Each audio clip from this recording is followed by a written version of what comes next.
ونفخه ونفسه بسم اللہ الرحمن الرحیم الیہ یرد علم الساعہ۔ اللہ تعالیٰ پہلی آیت میں فرماتے ہیں کہ قیامت کب آئے گی؟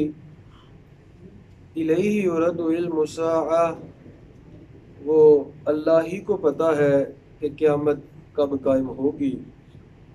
وما تخرج من ثمرات من اکمامها، اور جو درخت پھل اپنا نکالتے ہیں یہ بھی صرف اللہ کو پتہ ہے کہ پھل نکالیں گے بھی کہ نہیں اور کتنا آئے گا پھل۔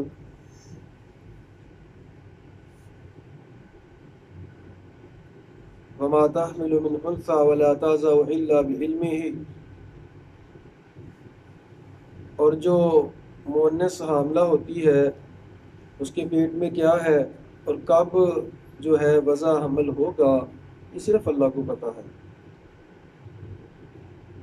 وَضَلَّ عَنْهُمْ مَا كَانُوا يَدْعُونَ مِن قَبْلُ وَظَنُّوا مَا لَهُم مِّن مَّحِيصٍ، ان ساری باتوں کے باوجود یہ جو لوگ ہیں، وَضَلَّ عَنْهُمْ مَا كَانُوا يَدْعُونَ مِن قَبْلُ وَظَنُّوا مَا لَهُم مِّن مَّحِيصٍ، وہ یہ سمجھتے ہیں کہ ہمارا حساب کتاب نہیں ہوگا، تو اللہ تعالیٰ فرماتے ہیں کہ ان کی خام خیالی ہے، حساب کتاب ضرور ہوگا۔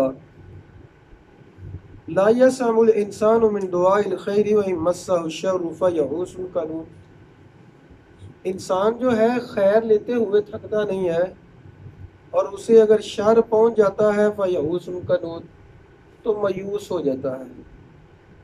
لیکن اگر رحمت آتی ہے تکلیف کے بعد تو کہتا ہے ھذا لی، یہ میرے ہی لیے ہے۔ جیسے ہم نے کل پڑھا، تکبر کرنے لگ جاتا ہے اور کہتا ہے میں تو سیلف میڈ ہوں، میں نے تو میرے علم کے مطابق وجہ سے مجھے رزق ملا ہے، میری تو کیا بات ہے، میرے اندر اتنی اہلیت تھی اسی وجہ سے مجھے اللہ تعالیٰ نے اتنا نوازا ہے، تو تکبر کرنے لگ جاتا ہے۔ یہ اللہ تعالیٰ نے یہ جو لفظ انسان بولا جاتا ہے تو یہ زیادہ تر بات ہوتی ہے ایسے لوگوں کی جو خواہش کے بندے ہیں۔ تو جب اللہ تعالیٰ اپنے خاص بندوں کی بات کرتے ہیں یہاں تو فرماتے ہیں یا ایھا الذین آمنوا، اے ایمان والو، تو یہاں کہتے ہیں یا عبادی الذین، اے میرے بندو۔ تو جب عام انسانوں کی بات کی جاتی ہے تو پھر لفظ انسان بولا جاتا ہے۔ تو یہاں بھی اللہ تعالیٰ نے جہاں جہاں بھی یہ موضوع بیان کیا ہے، یہ ابھی تک ہم نے 25واں پارہ ہے ہمارا، یہ 10 سے زیادہ دفعہ یہ موضوع بیان ہو چکا ہے کہ انسان کی نیچر کیا ہے۔ جب اس کے پاس کچھ نہیں ہوتا، پریشانیاں ہوتی ہیں، تو اللہ کو بلاتا ہے، اللہ کو آوازیں دیتا ہے، اللہ تعالیٰ سے دعا مانگتا ہے، گڑ گڑاتا ہے۔ جب پریشانی دور ہو جاتی ہے تو پھر تکبر کرنے لگ جاتا ہے، اللہ تعالیٰ کو بھول جاتا ہے اور ایسے بیہیو کرتا ہے جیسے کبھی اس نے اللہ کو پکارا ہی نہیں تھا، کہ اس کا کبھی تعلق تھا ہی نہیں اللہ کے ساتھ۔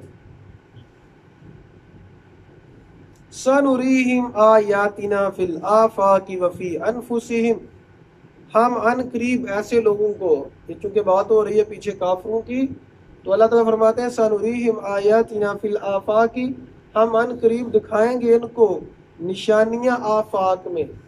آفاق کیا ہوتا ہے؟ افق کی جمع ہے آفاق۔ افق جہاں سے ہم جب آسمان کو دیکھتے ہیں تو نظر آتا ہے جیسے آسمان نیچے لگا ہوا ہے، حالانکہ آسمان تو نیچے نہیں لگا ہوا، تو اس کو افق بولتے ہیں۔ تو اللہ تعالیٰ فرماتے ہیں ہم یعنی عالمگیر نشانیاں دکھائیں گے ان لوگوں کو، وفی انفسہم، اور ان کے نفسوں میں بھی ان کو نشانیاں دکھائیں گے، حتی یتبین لہم انہ الحق، یہاں تک کہ ان کے لیے واضح ہو جائے گا کہ یہ حق ہے، یہ قرآن حق ہے، یہ دین حق ہے، نبی کا فرمان حق ہے، ان کو پتہ چل جائے گا۔ تو سین جب آتی ہے کسی لفظ کے شروع میں تو اس کا مطلب مستقبل ہوتا ہے۔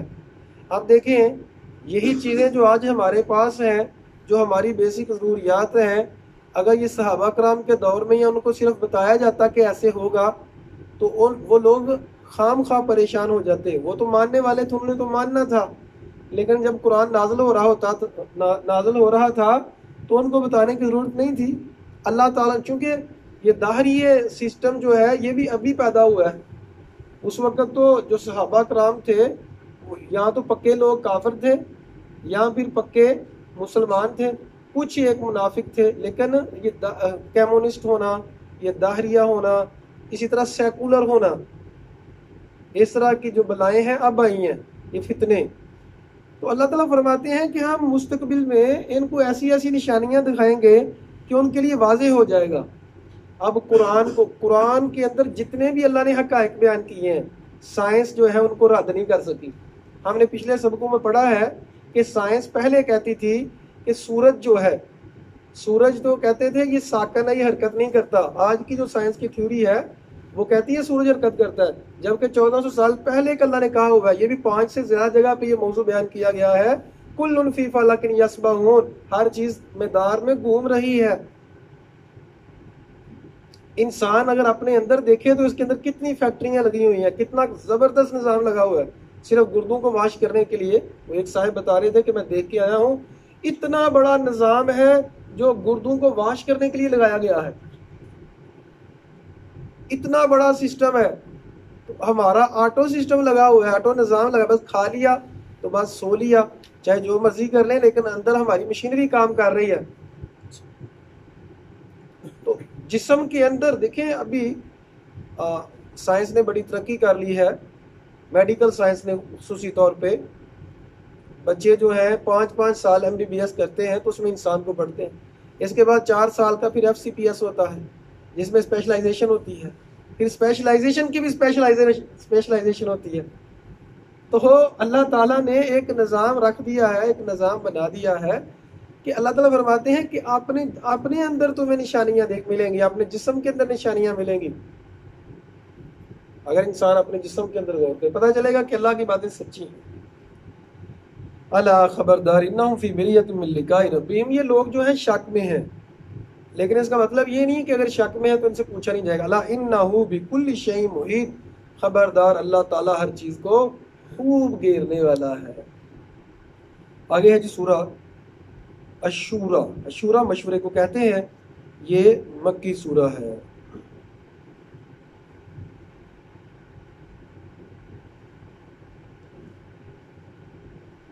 من کان یرید حرث الآخرہ نزد لہ فی حرثہ، جو آخرت کو چاہتا ہے ہم اس کو آخرت کا بدلہ آخرت میں دے دیتے ہیں، لیکن جو دنیا چاہتا ہے پھر ہم اس کو دنیا ہی دیتے ہیں، لیکن آخرت میں اس کا کوئی حصہ نہیں ہے. اس کے لیے اللہ تعالیٰ نے ہمیں بہترین دعا سکھلائی ہے، ربنا آتنا فی الدنیا حسنۃ وفی الآخرۃ حسنۃ وقنا عذاب النار. اے اللہ ہمیں دنیا میں بھی اچھائی عطا فرما اور آخرت میں بھی اچھائی عطا فرما. یہ موضوع جو ہے یہ بھی اللہ تعالیٰ نے 10 سے زیادہ جگہ پہ ذکر کیا ہے ابھی تک. جو بہت زیادہ موضوع بار بار ذکر ہو رہے ہیں وہ تربیت کے لیے، عقیدے کے اوپر کہ عقیدہ مضبوط کرو، آخرت کے اوپر اب جو ہے اپنا عقیدہ وہ مضبوط کرو.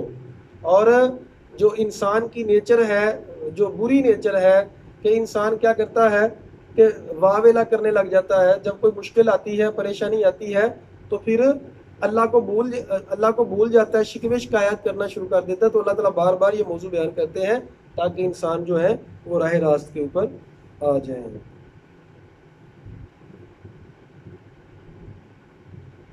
اللہ تعالیٰ اپنے بندوں سے پیار بڑا کرتے ہیں.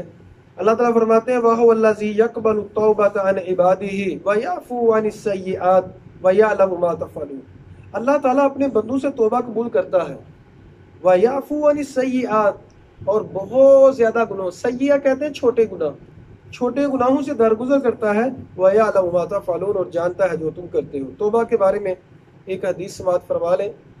نبی کریم صلی اللہ علیہ وسلم نے فرمایا جب انسان کوئی توبہ کرتا ہے تو اللہ تعالیٰ کو اس کی توبہ سے اتنی خوشی ملتی ہے، اتنا اللہ خوش ہوتا ہے کہ میرا بندہ جو ہے وہ توبہ کر رہا ہے. اس بندے سے زیادہ خوشی ملتی ہے، اللہ تعالیٰ خوش ہوتا ہے کہ جو بندہ جس کا سواری گم ہو گئی ہے، سفر پہ تھا، اس میں کھانا بھی ہے پینا بھی ہے، تو جب اس نے کافی ڈھونڈی سواری نہیں ملی تو اب موت کا انتظار کر رہا ہے، اب اللہ سے لیکن دعائیں بھی کر رہا ہے، امید ہے کہ شاید مل جائے. اچانک دیکھتا ہے سواری اس کے پاس ہے، تو جب سواری اور کھانا پینا بھی وہاں آ جاتا ہے اس کے لیے تو اتنا خوش ہوتا ہے، اتنا خوش ہوتا ہے. اور خوشی کے عالم میں اپنے دماغ کے اوپر کنٹرول نہیں رکھ پاتا اور کہتا ہے اللہ تو میرا بندہ میں تیرا رب. خوشی کے اندر اتنی خوشی ہوتی ہے اس کو، خوشی کے اندر بات کہنا بھول جاتا ہے، حالانکہ کہنا چاہیے تھا کہ اللہ میں تیرا بندہ تو میرا رب. تو نبی صلی اللہ علیہ وسلم نے فرمایا اللہ تعالیٰ کو اس سے بھی زیادہ خوشی ہوتی ہے جب کوئی انسان توبہ کرتا ہے.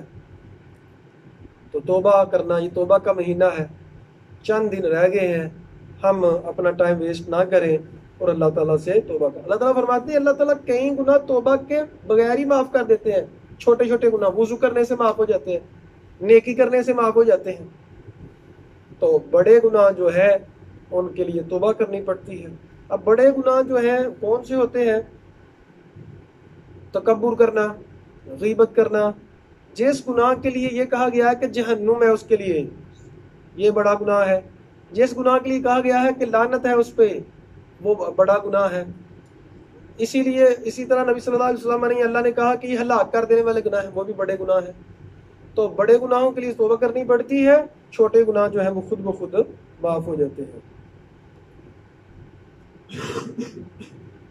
فما اوتیتم من شیء فمتاع الحیات الدنیا، لوگوں جو تمہیں دنیا کی زندگی کا دیا جاتا ہے یہ صرف دنیا کا چند دن کا فائدہ ہے، لیکن جو اللہ کے پاس ہے خیر و ابقا، وہ بہتر بھی ہے اور ہمیشہ قائم بھی ہے، یعنی ہمیشہ رہنے کے لیے ہے.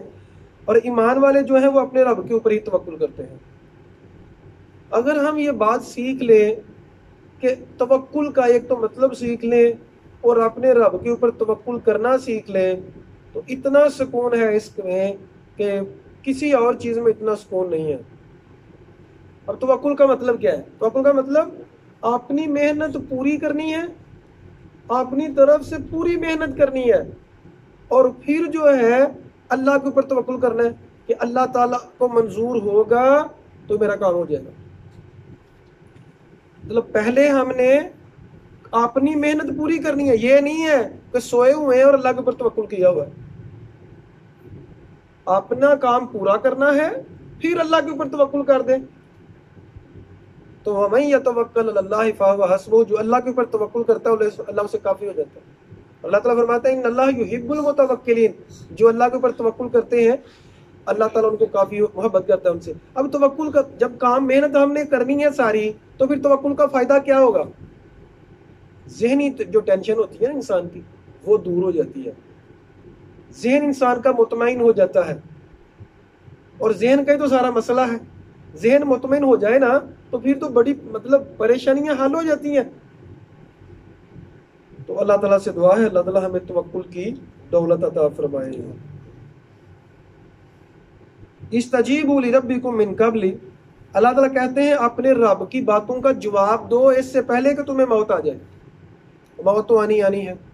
قبر جو ہے روزانہ آوازیں دے رہی ہے، آواز دیتی ہے کہ اب بندے میں اندھیرے کا گھر ہوں، روشنی لے کے آنا، نیکیاں کچھ کما کے لانا. روزانہ قبر آوازیں دے رہی ہے.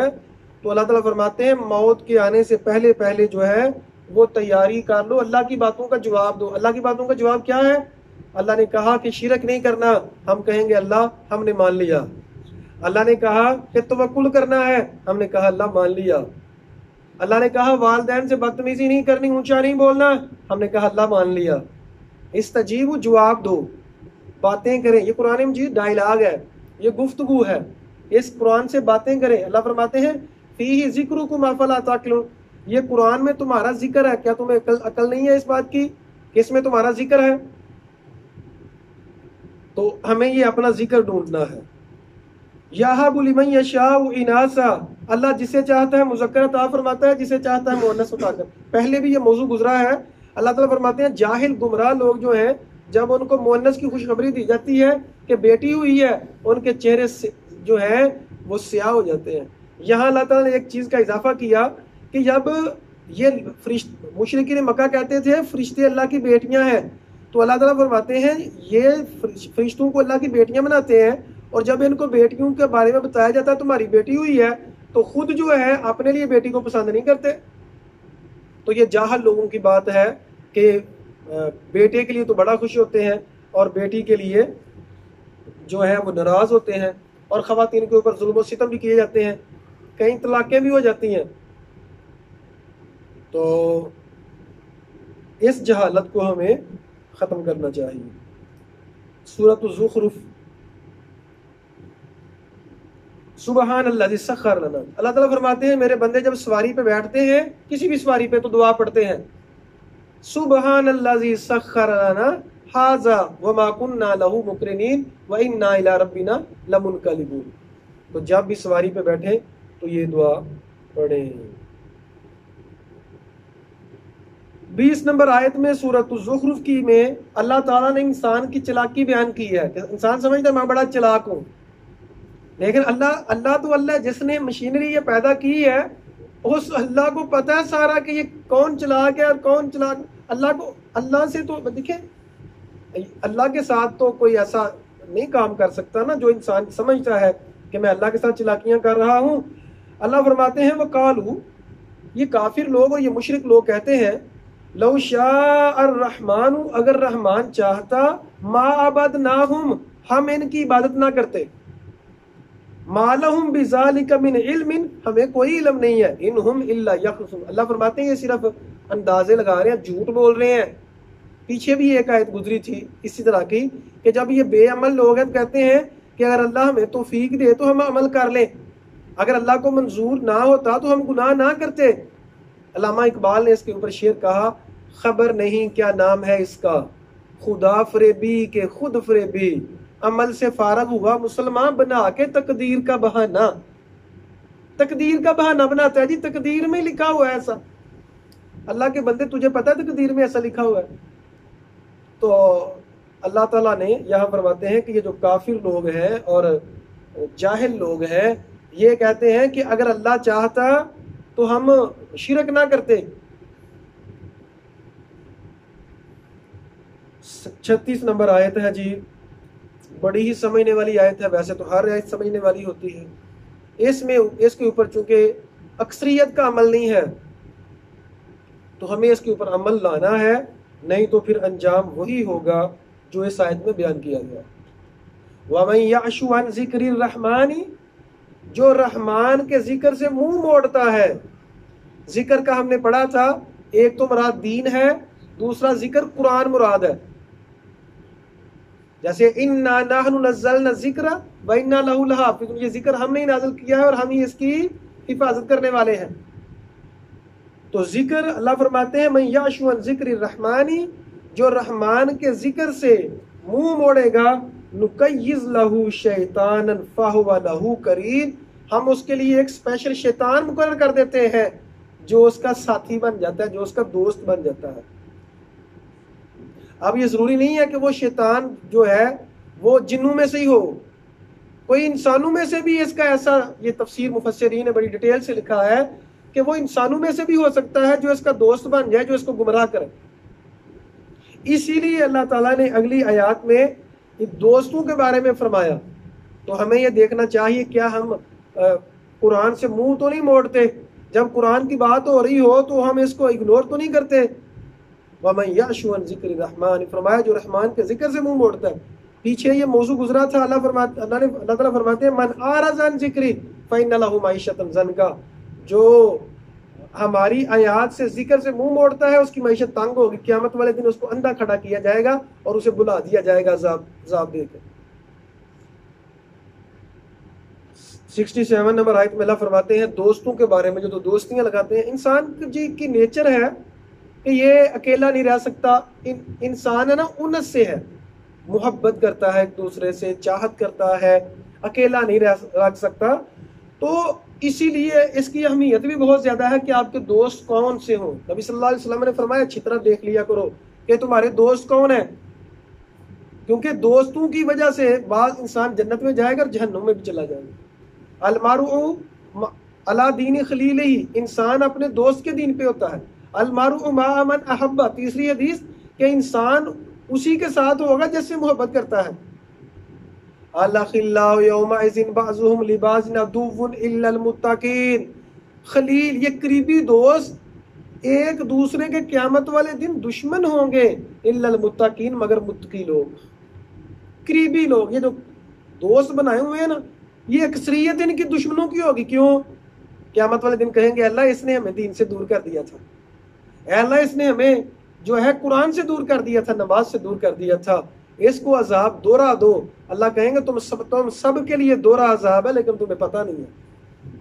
تو عزیز سامعین، اپنے دوست بناتے ہوئے بڑی احتیاط کریں، تعلق بناتے ہوئے بڑی احتیاط کریں، تاکہ یہ نہ کہنا پڑے کہ اگر میں یہ کام کروں گا تو لوگ مجھے مولوی کہیں گے۔ ایسے دوست تو نہیں ہونے چاہیے کہ جو آپ کو دین سے دور کرتے ہیں، بلکہ ایسے ہونے چاہیے جو آپ کو دین کے قریب کرتے ہیں۔ جہنمی جو جہنم کا دروغہ فرشتہ ہے، مالک اس کا نام ہے، اسے آوازیں دیں گے، چیخیں گے، کہیں گے یا نادو یا مالک، اے مالک ہمارا خاتمہ کر دے، کسی طرح ہمیں موت آ جائے۔ تو فرشتہ پکار کے کہے گا موت کو ذبح کر دیا گیا ہے، اب موت بھی تمہارے لیے نہیں ہے۔ سورۃ الدخان ہے جی آگے، حامیم والکتاب المبین، اللہ تعالیٰ فرماتے ہیں حامیم یہ کتاب مبین ہے قرآن، اِنَّا أَنزَلْنَاهُ فِي لَيْلَةٍ مُبَارَكَةٍ، یہ جو قرآن ہے اس کو ہم نے مبارک رات میں نازل کیا ہے۔ مبارک رات سے مراد لیلۃ القدر کی رات۔ ابھی دو موقع موجود ہیں، 27ویں اور 29ویں رات، ہو سکتا ہے وہ لیلۃ القدر کی راتیں ہوں تو اس کی ہمیں زیادہ زیادہ بات کرنی چاہیے۔ تو اللہ تعالیٰ فرماتے ہیں کہ اس رات میں فرشتے نازل ہوتے ہیں۔ نبی صلی اللہ علیہ وسلم نے فرمایا کہ کتنے ایسے لوگ ہوتے ہیں اس رات میں ان کا فیصلہ کر دیا جاتا ہے کہ اس نے مر جانا ہے، اور لوگ کہہ رہے ہوتے ہیں یہ تو ابھی زندہ تھا، اس کا تو لکھا جا چکا، لوگ دیکھ رہے ہیں کہ وہ تو بازاروں میں گھوم پھر رہا ہے لیکن اس کا لکھا جا چکا ہے۔ میرے عزیز دوستوں اور بھائیوں، کوئی بعید نہیں ہے کہ میرا بھی نام لکھا جا چکا ہو، کوئی پتہ نہیں ہے کہ ہم نے اگلے دن زندہ رہنا ہے کہ نہیں، اگلے سال ہم نے رمضان دیکھنا ہے کہ نہیں، کوئی پتہ نہیں کسی کو۔ اس لیے ہم بے فکری کی زندگی کو چھوڑ دیں، غفلت کی زندگی کو چھوڑ کر ہم بیداری والی زندگی کو اپنائیں اور سوچیں ہم کیا کر رہے ہیں، ہمیں کیا کرنے کا حکم تھا، ہمیں کیا کرنا ہے تاکہ کامیاب ہو جائے۔ بل ہم فی شک یلعبون، اللہ فرماتے ہیں یہ نہیں مانیں گے، یہ شک میں کھیل رہے ہیں، غفلت میں ہیں۔ فرتقب، انتظار کریں، یوم تأتی السماء بدخان مبین، جس دن واضح دھواں آئے گا، آسمان پھٹ جائے گا، پہاڑ ریزہ ریزہ ہو جائیں گے اور آسمان کے اوپر دھواں ہی دھواں ہو جائے گا۔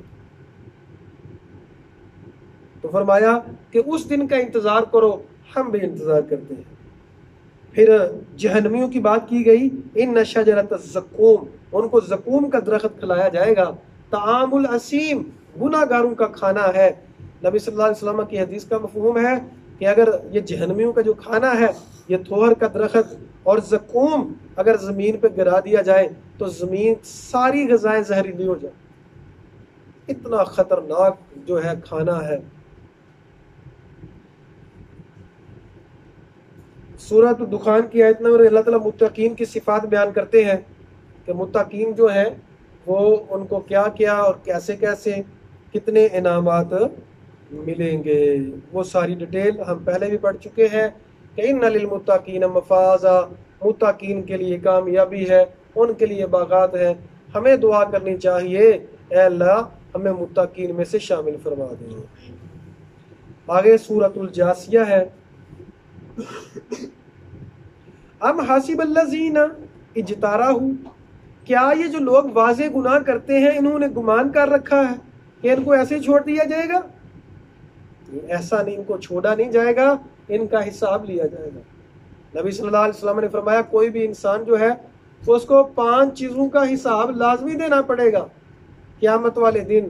کوئی بھی انسان ابن آدم حرکت نہیں کر سکے گا، پوچھا جائے گا عمر کے بارے میں، عمر کہاں گزاری تھی بتا، دوسرا سوال ہوگا جوانی کہاں گزاری تھی، تیسرا سوال ہوگا علم، تیسرا سوال ہوگا مال کہاں سے کمایا، چوتھا سوال ہوگا مال کہاں خرچ کیا، 5واں سوال ہوگا جتنا علم تھا عمل کتنا کیا، علم تو تھا عمل کتنا کیا۔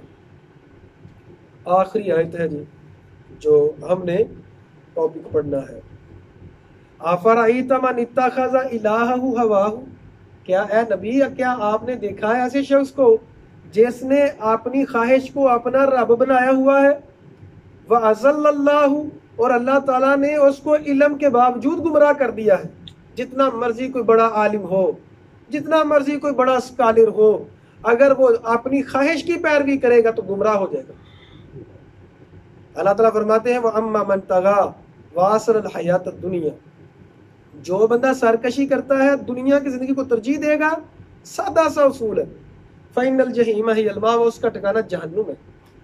وَأَمَّا مَنْ خَافَ مَقَامَ رَبِّهِ، جو اپنے رب کے سامنے کھڑا ہونے سے ڈر گیا، وَنَهَى النَّفْسَ عَنِ الْهَوَىٰ، اور اپنے نفس کو روکا خواہش سے دور رہا، فَإِنَّ الْجَنَّةَ هِيَ الْمَأْوَىٰ، اس کا ٹھکانہ جنت ہے۔